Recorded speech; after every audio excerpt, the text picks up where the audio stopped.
2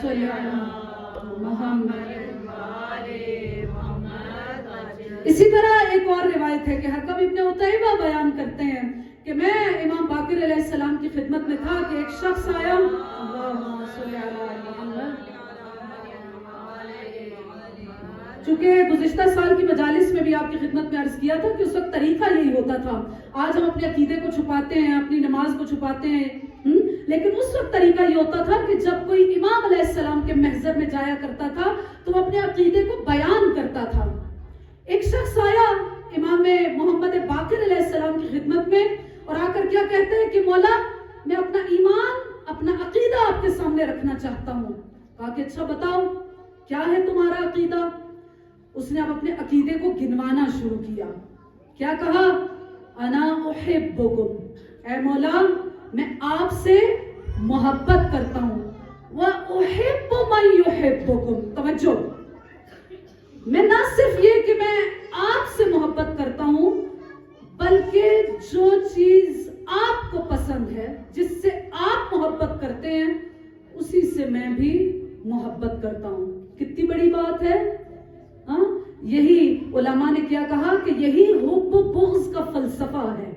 ہم جب زیارت عاشورہ پڑھتے ہیں، دوسری زیارات پڑھتے ہیں، تو اس میں ایک جملہ دہراتے ہیں کہ برئت الی اللہ و الی رسولکم و الیکم، ایسے ہی ہے نا، و الی فاطمہ، کہ اے امام حسین علیہ السلام، اے جناب رسول خدا، اے جناب سیدہ، میں آپ کے ان دشمنوں سے یا اس برے کردار سے جو ان دشمنوں کا کردار ہے، جیسا کہ اس دن بھی کہا کہ آسیہ نے کیا کہا تھا، صرف یہ نہیں کہا تھا کہ اے پروردگار نجنی من فرعون، کہ مجھے فرعون سے نجات دے۔ قرآن کیا کہتا ہے کہ آسیہ نے دو چیزیں بیان کی تھی، نجنی من فرعون و عملہ، اے پروردگار مجھے فرعون سے بھی نجات دے اور اس کے عمل سے بھی نجات دے۔ ہم جب ائمہ کے سامنے زیارت پڑھتے ہیں، اپنے سلام ادب کو پیش کرتے ہیں، تو وہاں پر بھی کیا کہتے ہیں کہ نہ صرف یہ کہ میں آپ کی بارگاہ میں آنا چاہتا ہوں، آپ سے محبت کا اظہار کر رہا ہوں، بلکہ کیا کر رہا ہوں، برئت الی اللہ، میں ان تمام چیزوں سے براءت کر رہا ہوں۔ یہی تولا ہے، یہی تبرہ ہے کہ نہ صرف یہ کہ ان سے محبت کا اظہار کیا جائے، بلکہ جو چیزیں انہیں ناپسند ہیں ان کو ناپسند رکھا جائے، اور جو چیزیں ائمہ علیہ السلام کو پسند ہے اس کو پسند کیا جائے۔ اب اس میں مطالب بہت زیادہ، بہرحال اس روایت کو آپ کے سامنے پہلے پیش کر دوں کہ وہ امام باقر علیہ السلام کی خدمت میں وہ شخص آتا ہے اور آ کر اپنے عقیدے کو پیش کر رہا ہے اور کیا کہتا ہے، انا احبکم واحب من یحبکم، کہ اے مولا میں نہ صرف یہ کہ میں آپ سے محبت کرتا ہوں بلکہ جو چیز آپ کو پسند ہے میں اس سے بھی محبت کرتا ہوں۔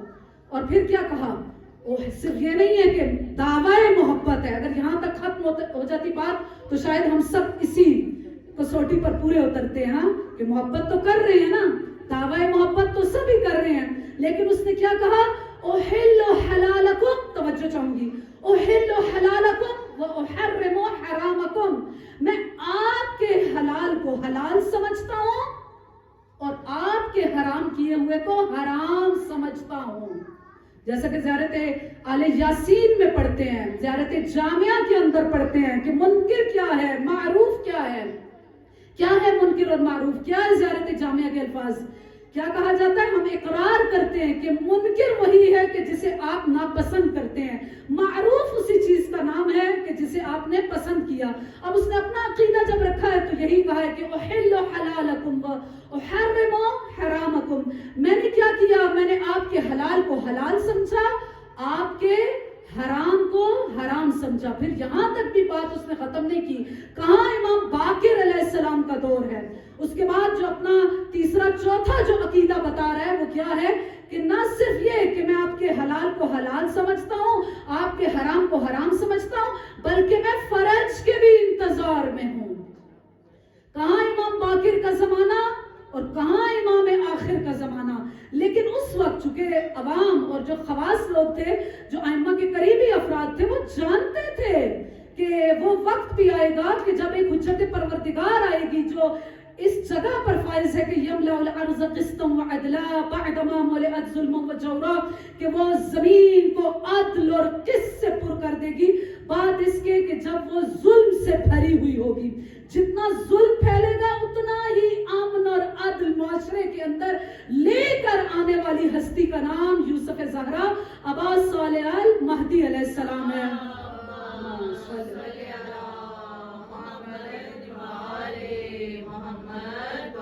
اپنا اگلا عقیدہ اس نے کیا بتایا، توجہ میری طرف رکھا کریں کہ میں کیا کر رہا ہوں، میں آپ کے فرج کا بھی انتظار کروں۔ ساری چیزیں جب اس نے بتا دی تو اب امام باقر علیہ السلام نے کیا کہا، دیکھیے جب محبت اس طرف سے ہوتی ہے تو رزلٹ اور فائدہ اب دوسری طرف سے ملے گا۔ اب امام اثر بتائیں گے کہ تمہاری اس محبت کا اثر کیا ہوگا۔ امام علیہ السلام نے کہا کہ اگر یہی تمہارا عقیدہ ہے کہ تم ہم سے اس طرح کی محبت کرتے ہو، اس تمام جملوں کو نہیں دہراؤں گی، اگر تمہاری محبت کا انداز یہی ہے تو اب کیا ہوگا، کیا فائدہ تمہیں ملے گا۔ کہا جب تمہاری موت کا وقت آئے گا۔ اب اس کے بارے میں اتنی طویل اور اتنی خوبصورت روایات ہیں کہ موت کے بارے میں کہ جب ائمہ علیہ السلام موت کے وقت جب ایک انسان کی جان کنی کا عالم ہوگا، اس کی زندگی کے آخری لمحات ہوں گے، تو اب ائمہ بیان کرتے ہیں کہ ہم اس کے پاس آئیں گے جو ہمارا چاہنے والا ہوگا، جو ہمارا محب ہوگا۔ امام علیہ السلام نے بھی اس شخص کو وہی فائدہ اور اثر بتایا اور کیا کہا، اگر تمہارا یہی عقیدہ ہے اور اسی عقیدے پر تمہاری زندگی کا آخری لمحہ آ جاتا ہے تو ہم کیا کریں گے، اس وقت ہم تمہارے پاس آئیں گے اور ملک الموت کو حکم دیں گے کہ وہ تمہارے ساتھ تمہاری ماں سے بھی زیادہ مہربان ہو جائے گا۔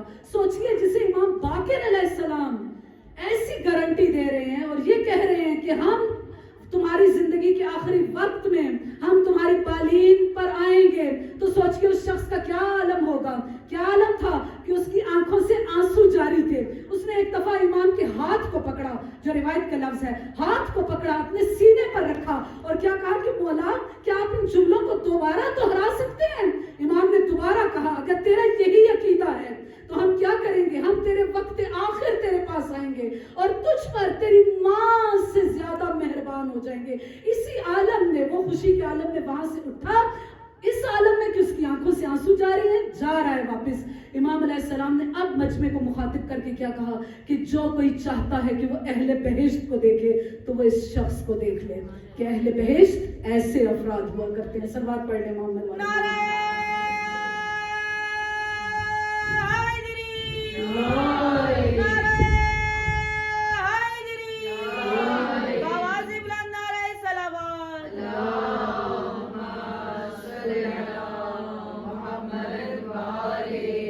فائدہ کیا ہے اس محبت کا؟ وہی اتنی طویل چیزیں کہ انشاءاللہ آہستہ آہستہ آئندہ مجالس میں ان چیزوں کو کوشش کروں کہ بیان کرتی رہوں کہ فائدہ کیا ہے اس محبت کا، اثر کیا ہوگا۔ کہا کہ کچھ فائدے ہیں جو موت کے وقت ملیں گے، کچھ فائدے ہیں جو زندگی میں، انشاءاللہ مسائل سے پہلے بھی ایک واقعہ بتاؤں گی جس سے پتہ چل جائے گا کہ اس محبت کا فائدہ کس قدر ہے۔ کیا فائدہ ہے؟ کہا کہ کچھ فائدے ایسے ہیں جو زندگی میں ملیں گے، کچھ فائدے ایسے ہیں جو موت کے وقت ملیں گے، کچھ فائدے وہ ہیں جو برزخ کے عالم میں ملیں گے، اور کچھ فائدے وہ ہیں کہ جب قیامت کے دن انسان کو اس کی قبر سے اٹھایا جائے گا تو اس وقت انسان کو پتہ چلے گا کہ آخر یہ محبت کتنا فائدہ رکھتی ہے۔ کیا ایک مسلمان کے لیے یہ محبت فائدہ رکھتی ہے؟ ایک شیعہ کے لیے فائدہ رکھتی ہے؟ نہیں۔ کہا کہ اگر کسی یہودی کے دل میں بھی، توجہ، اگر کسی یہودی کے دل میں بھی محبت موجود ہوتی ہے تو اسے فائدہ دیتی ہے۔ ایک یہودی جوان ہے، اس کے بارے میں یہ ملتا ہے کہ وہ امام علی علیہ السلام کے چہرے کو بہت دیکھا کرتا تھا۔ ضرور اس نے رسول کی حدیث کو سنا ہوگا کہ علی کے چہرے کو دیکھنا عبادت ہے۔ بہت دیکھا کرتا تھا اور ہمیشہ اظہار بھی کیا کرتا تھا کہ یا علی، مجھے آپ سے بہت محبت ہے، بہت محبت ہے، مجھے آپ کے بیٹوں حسن اور حسین سے بڑی محبت ہے۔ ظاہر ہے امام بھی اسے پسند کرتے ہوں گے، لیکن کیا ہے، ابھی یہودی ہے، ابھی مسلمان نہیں ہوا۔ کچھ دن ہوئے کہ وہ امام علیہ السلام کو نظر نہ آیا۔ توجہ چاہوں گی، امام علیہ السلام کو نظر نہ آیا۔ امام علیہ السلام نے لوگوں سے پوچھا کہ بتاؤ، وہ جو یہودی نوجوان ادھر آتا تھا اور آ کر کہتا تھا کہ یا علی، مجھے آپ سے بڑی محبت ہے، میرے چہرے کو دیکھا کرتا تھا، کتنے دن ہو گئے کہ مجھے وہ نظر نہیں آیا۔ کچھ اشخاص نے بتایا کہ وہ تو بہت بیمار ہے۔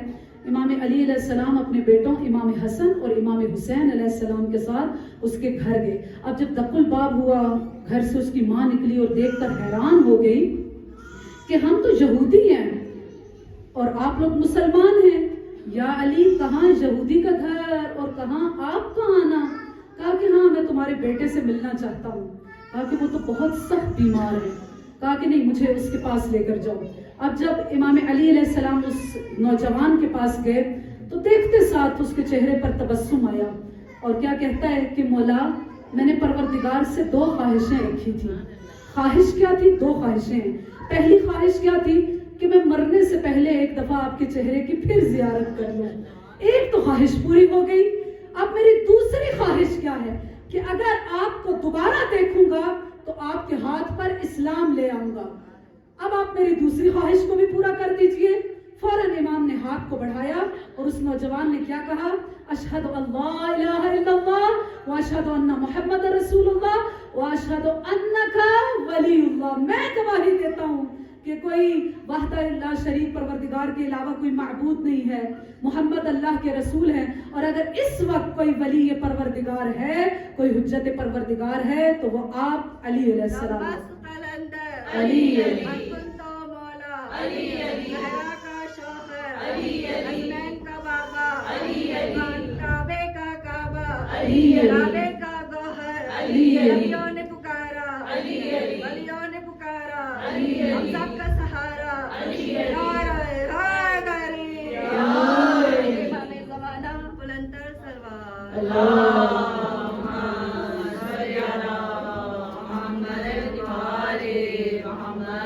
یہاں پر ایک اور چھوٹی سی روایت پیش کروں گی کیونکہ کل بھی کسی نے مجھ سے سوال کیا کہ محبت کے اس چیز میں کہ ہمیں تو ائمہ علیہ السلام میں سے سب سے زیادہ کس سے محبت ہے؟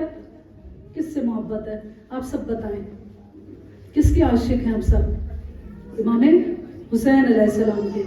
کیا یہ محبت سے منافات نہیں رکھتا کہ تمام ائمہ میں سے چھوڑ کر حسین سے محبت کی جائے؟ ایک شخص آیا معصوم کی خدمت میں اور آ کر کیا کہتا ہے کہ شاید امام رضا علیہ السلام کا زمانہ ہے کہ یا امام رضا مجھے ڈر ہے کہ کہیں میں بے ایمان دنیا سے نہ چلا جاؤں. امام نے فرمایا کہ اچھا کیوں, ایسا کیوں, ڈر کیوں رہے ہو, تم نے کیا ایسا کام کیا ہے؟ کہا نہیں کوئی ایسا کام تو نہیں کیا, میں مثلا میرا عقیدہ خدا پر ہے, رسول پر ہے, آپ سے محبت رکھتا ہوں, آپ کی اولاد سے محبت کرتا ہوں, لیکن پھر بھی مجھے ڈر ہے کہ کہیں میں بے ایمان دنیا سے نہ چلا جاؤں. کہا کہ کیوں, ایسا ڈر کیوں ہے, تمہارا تو عقیدہ بالکل ٹھیک ہے. کہا اس لیے کہ مجھے آپ تمام ائمہ میں سے سب سے زیادہ محبت امام حسین علیہ السلام سے ہے.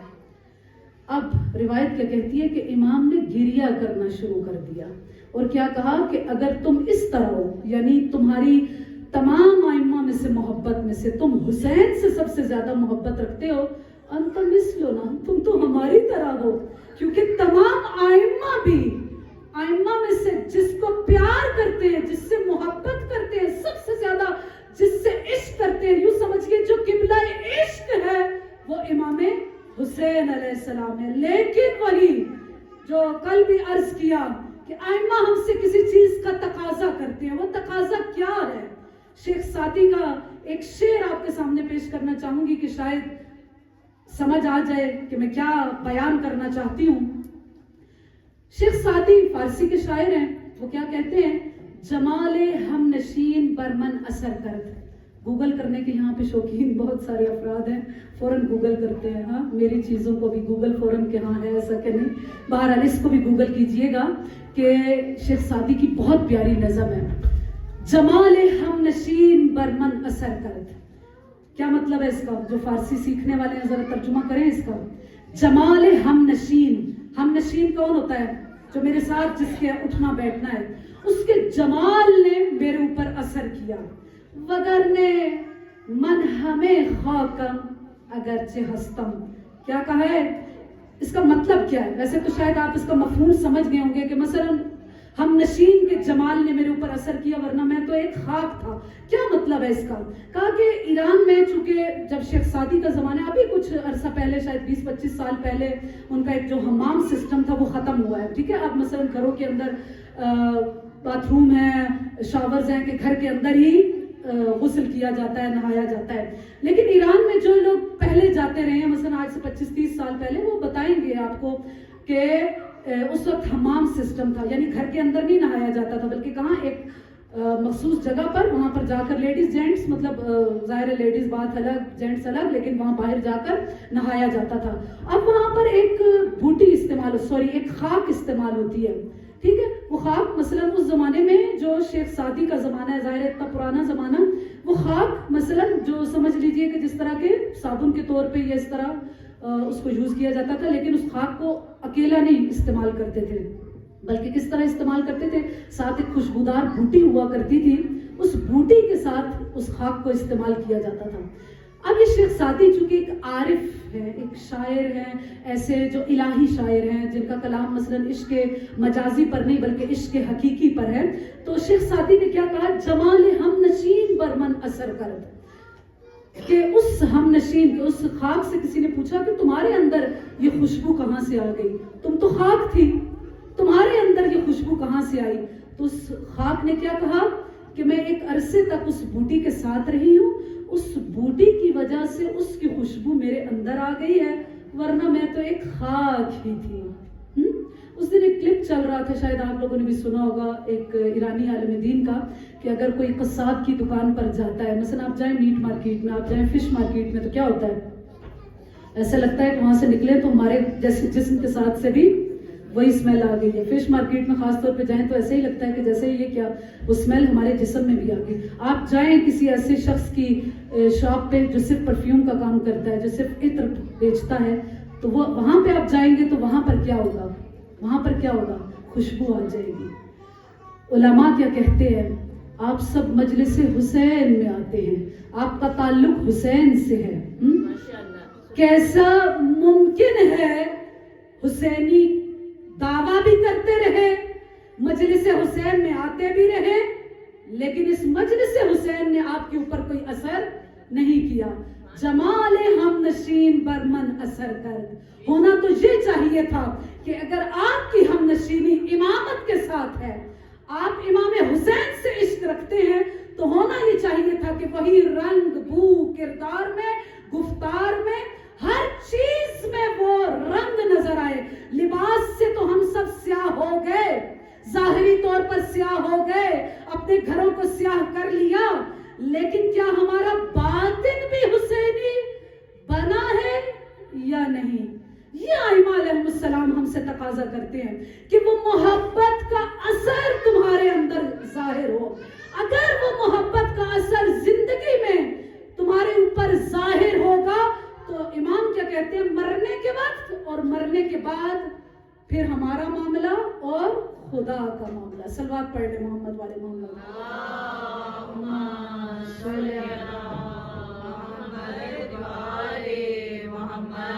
جمال ہم نشین بر من اثر کرد, انشاءاللہ کہ وہ امام حسین علیہ السلام کا جمال ہمارے اندر, اس کی ہم نشینی کا جمال اور اس کی خوبصورتی ہم سب کے اندر نظر آئے. اور وہی جو کل سے اور ہمیشہ ان مجالس جب سے شروع ہوئی ہیں, یہ عرض کر رہی ہوں کہ جو حسینیت کا کردار ہے اور جو شہدائے حسینی ہیں, ان کے کردار کو بیان کرنے کا مقصد یہی ہے کہ ہمارے اندر بھی وہ خصوصیات نظر آئیں, کیونکہ آج بھی کوئی امام پردہ غیب کے اندر موجود ہے جو ناصران کا مطالبہ کر رہا ہے کہ ناصر کب ملیں گے, مددگار کب ملیں گے, وہ جانثار کب ملیں گے, کب وہ 313 کا عدد پورا ہوگا اور امام علیہ السلام کا ظہور ہوگا اور وہ آ کر قاتلین امام حسین علیہ السلام سے بدلہ لیں گے. اور اس دن بھی عرض کیا تھا کہ جو ہاتھ سینے پر ماتم کے لیے اٹھتا ہے, وہ جذبہ انتقام ہے, امام حسین علیہ السلام کے لیے بھی اتنی شدت سے اٹھنا چاہیے.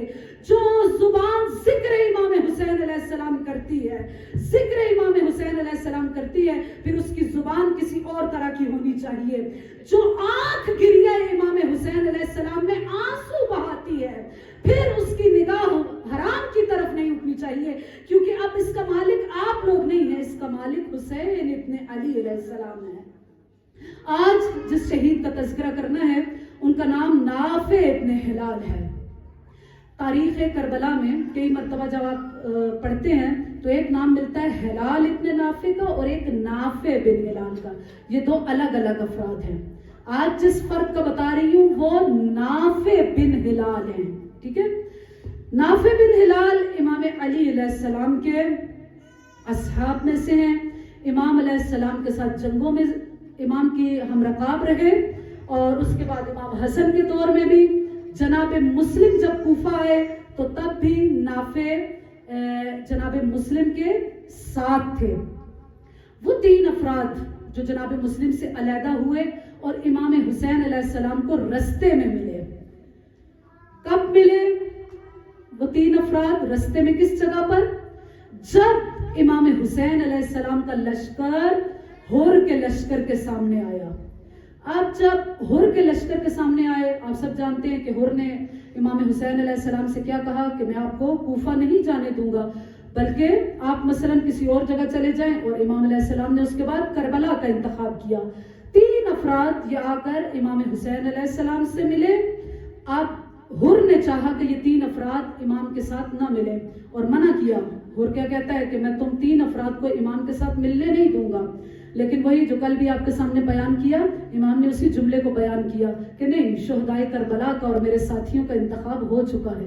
یہ اول سے ہمارے ساتھ تھے اور اب آ کر یہ ہمارے ساتھ ملے ہیں. بہرحال نافع ابن ہلال امام حسین علیہ السلام کے ساتھ مل گئے.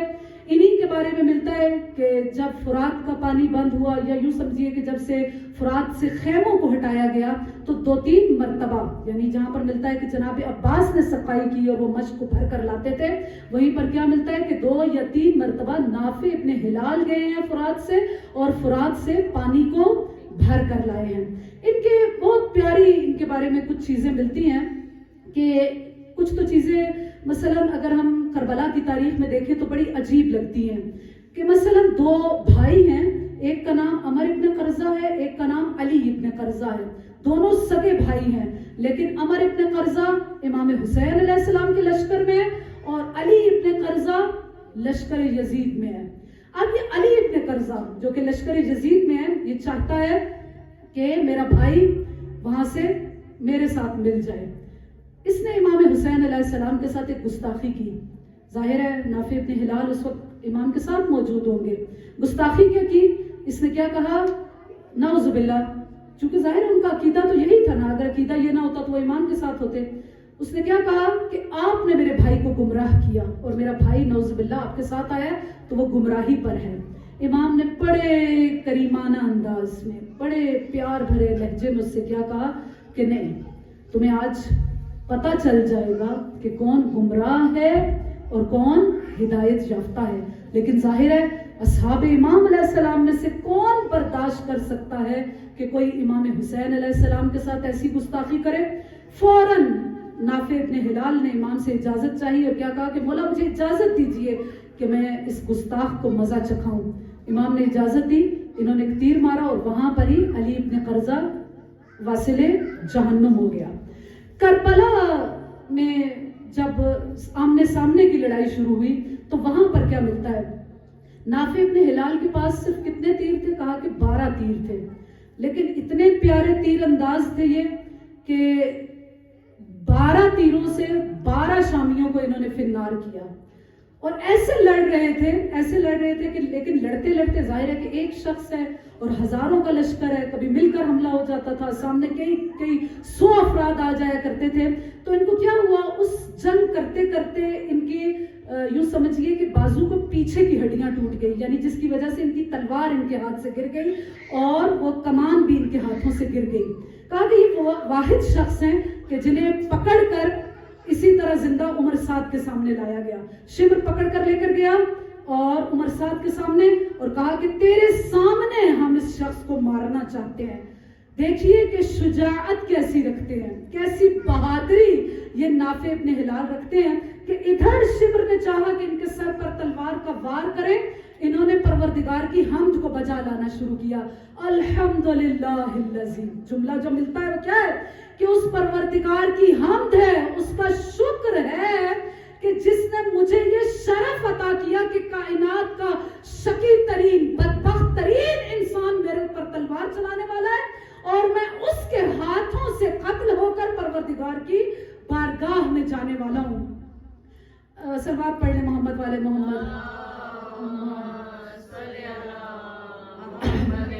چونکہ آج کے بعد سے جو آگے دن شروع ہونے والے ہیں وہ خاص طور پر بنو ہاشم کے دن ہیں. ہاں کل کا دن شہزادہ قاسم کا، جناب عباس کا، شہزادہ علی اکبر کا، اس لیے کچھ چیزیں میں نے بنو ہاشم کے بارے میں تیار کی ہیں. کیا تیار کی ہے؟ ظاہر ان کی خصوصیات تو سب کو پتہ ہے، ان کی صفات پتہ ہیں کہ بنو ہاشم کس کردار کے مالک تھے، لیکن ان مجالس میں یہ بیان کرنے کی کوشش کروں گی کہ جب میدان میں گئے تھے تو کیسا رجز پڑا تھا. رجز کسے کہتے ہیں؟ مطلب بڑے تو سمجھتے ہیں بچوں کے لیے. یقین کریں میں نے انگلش میں ہر جگہ پہ اس کو سرچ کیا، جو لوگ واقعی انگلش بولتے ہیں گوگل کیا، لیکن مجھے رجز کے بارے میں کوئی ایک اسپیسیفک ورڈ نہیں ملا کہ رجز کسے کہتے ہیں. لیکن بہرحال اپنے ان بچوں سے جو ہمارے سامنے بیٹھے ہوئے کہ رجز جو ہوتا ہے وہ اشعار ہوتے ہیں، ایسی پوئٹری ہوتی ہے کہ جب کوئی وہ واریر جب میدان میں جاتا ہے تو وہ اپنے آپ کو بیان کرتا ہے کہ میری تعریف کیا ہے، میرا کردار کیا ہے، میرا عقیدہ کیا ہے. کوئی بھی چیز جس کو وہ میدان جنگ میں دشمن کے سامنے جا کر بیان کرے گا تو اس کو رجز کہا جاتا ہے. بہرحال آج تو ٹائم نہیں ہے لیکن میں نے تیار کیا ہوتا کہ نافع ابن حلال کا رجز آپ کو پڑھ کے بتاؤں کہ جب یہ میدان میں گئے تھے تو ان کا رجز کیا تھا، انہوں نے کیا شعر پڑھے وہاں پہ اپنے دشمن کے مقابل میں. لیکن بہرحال انشاءاللہ پھر کل اس کو بیان کریں گے. بہرحال آج کی مجلس، چونکہ وقت بہت کم رہ گیا ہے، آج کی مجلس مخصوص ہے باب الحوائج شہزادہ علی اصغر سے. اور ابھی آپ کے سامنے عرض کیا تھا کہ کیا کہنا ہے جناب شہزادہ علی اصغر کا کہ اگر 32 سال کے جناب عباس باب الحوائج ہیں، اگر امام موسیٰ کاظم علیہ السلام باب الحوائج ہیں، تو وہیں پر شہزادہ علی اصغر بھی باب الحوائج ہے. آپ انشاءاللہ کربلا جائیں. کربلا میں کیا ہے؟ امام حسین علیہ السلام نے اپنی زری کے اندر بالکل ساتھ شہزادہ علی اکبر کو رکھا. علی اکبر کا مقام بہت بلند ہے، بہت مرتبہ بلند ہے، گنج شہداء اس کے پاس ہے. لیکن ذرا مجھے یہ تو بتائیے شہزادہ علی اکبر اصغر کی قبر کہاں پر ہے؟ کہاں پر ہے؟ سینہ حسین قبر شہزادہ علی اصغر ہے. کیا مقام ہے شہزادہ علی اصغر کا؟ بس ایک واقعہ بتاؤں گی کہ تاکہ آپ کو پتہ چل جائے کہ اگر کوئی علی اصغر پر گریہ کرتا ہے، امیر المؤمنین کہتے ہیں کہ وہ ہمارے اوپر حق رکھتا ہے. آیت اللہ شیرازی بیان کرتے ہیں، بہت توجہ سے سنیے گا اور مقام سمجھیے گا کہ جو آپ گریہ کر رہے ہیں اس کا مقام کیا ہے. آیت اللہ شیرازی بیان کرتے ہیں کہ ہمارا ایک جاننے والا ہے، بہت بڑا موالی، کربلا کی زیارت کی غرض سے اپنے گھر سے نکلا، عراقی ہے، بصرہ سے آ رہا ہے. کہا لیکن جب بصرہ کے دروازے پر پہنچے تو بصرہ کا جو اس دروازے کا والی ہے، جو وہاں پر دربان ہے سمجھ لیجیے، کہا کہ وہ بہت ایک ناسبی شخص ہے جو اہل بیت سے بغض رکھتا ہے. کہا کہ اس نے اس شخص کو بہت برا بھلا کہا. کیا کہا؟ کہا کہ تم کہاں جا رہے ہو؟ کہا کہ میں کربلا کی زیارت کے لیے جا رہا ہوں، امام علی علیہ السلام کی زیارت کے لیے جا رہا ہوں. کہا کہ اچھا. علی علیہ السلام کی شان میں گستاخی کی اور کیا کہا کہ جا کے علی کو کہہ دینا کہ اگر وہ اتنا ہی کچھ نعوذ باللہ مقام رکھتے ہیں تو ہمارا کچھ بگاڑتے کیوں نہیں ہیں؟ میں اتنا ان سے بغض رکھتا ہوں، کیوں نہیں ہمارا کچھ بگاڑتے؟ اب سوچئے کہ اگر کوئی کسی علی کے چاہنے والے کو ایسا بیان کرے گا تو اس کے دل پر کیا گزرے گی. اس نے ارادہ کیا کہ میں کربلا پہلے نہیں جاؤں گا، میں سیدھا جاؤں گا پہلے نجف اور اس شخص کی شکایت جا کر اپنے مولا اور آقا امام علی علیہ السلام سے کروں گا. وہ شخص بیان کرتا ہے کہ میں پورے رستے یعنی بصرہ سے نجف تک پورے رستے روتا گیا کہ مولا آج کے دور میں بھی اتنی گستاخی آپ کی شان میں، کیوں نہیں آپ ان کو کچھ کرتے؟ گیا ذریعے امام علی علیہ السلام پر، لیکن ظاہر ہے مولا کے ادب اور احترام کی وجہ سے یہ امام سے کچھ کہہ نہ سکا. جب واپس اپنے سرائے ہوٹل میں آیا تو رات کو خواب میں امام علی علیہ السلام آئے اور آ کر کیا کہتے ہیں، تو پورے رستے روتا ہوا آیا تھا اور تو نے کہا تھا کہ جا کر علی سے اس شخص کی شکایت کروں گا، بتا شکایت کیوں نہیں کی؟ کہا کہ مولا آپ کے ادب اور آپ کے احترام کی وجہ سے میں وہ جملے دہرا نہیں سکا. کہا کہ اس شخص کو جا کر میرا ایک پیغام دے دینا، پیغام دے دینا. وہ شخص بہت خوشی سے واپس پلٹا، زیارات کی، واپس آیا. اب جب دروازہ بصرہ پہ پہنچا تو اس شخص کو ڈھونڈ رہا ہے. وہ شخص جب نظر آیا تو پھر اس نے وہی گستاخی کی کہ مل آیا اپنے مولا اور آقا سے، علی کو میرا پیغام پہنچایا تھا کہ نہیں؟ کہا کہ ہاں پہنچایا تھا. کہا کہ علی نے کیا جواب دیا؟ کہا کہ علی نے تیرے لیے ایک خاص جواب دیا ہے کہ ہم نے تجھے دنیا میں چھوڑا ہوا کیوں ہے. کہا کیوں چھوڑا ہوا ہے؟ کہا کہ مولا نے کہا ہے کہ سال گزشتہ، پچھلے سالوں میں ایک مرتبہ ایک شیعوں کا ماتمی دستہ تیرے دروازے سے گزرا تھا اور وہ نام علی اصغر لے کر ماتم کر رہے تھے. تو نے اس دستے کو دیکھا اور تیرے دل میں خیال آیا کہ ٹھیک ہے، حسین نے تو کوئی غلطی کی ہوگی لیکن علی اصغر کا تو کوئی قصور نہیں تھا. آخر 6 ماہ کا بچہ کتنا پانی پی سکتا ہے؟ کا اتنا ہی خیال آنا تھا کہ تیری آنکھوں میں آنسوؤں کی ایک نمی آ گئی. آنسو مکمل آیا نہیں ہے، روایت کا لفظ کیا ہے کہ آنسوؤں میں ایک نمی آ گئی. کہا جو تیری آنکھ میں وہ علی اصغر کی وجہ سے جو نمی آ گئی تھی، ہم نے اس دنیا میں تجھے چھوڑ دیا. ہاں جب تم مرے گا تو پھر دیکھنا کہ علی تیرا مقابلہ کیسے. سوچئے کہ پھر نام علی اصغر لے کر جب اتنا ماتم کیا جاتا ہے، جب اتنا رویا جاتا ہے، امام کو پرسا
7 مرتبہ آگے بڑھے، 7 مرتبہ پیچھے ہٹے، اور اس شہزادے کو لے کر میں خیموں میں کیسے جاؤں گا؟ اجرکم عند اللہ، اجرکم عند اللہ۔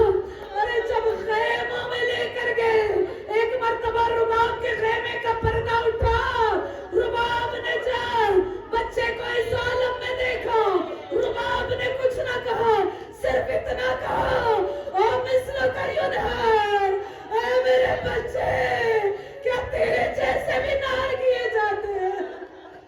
ارے رباب وہ ماں ہے جس نے لاشے اسے دھوپ میں تڑپتا دیکھا، علی اصغر کی لاش کو امام کی گود میں تڑپتا دیکھا۔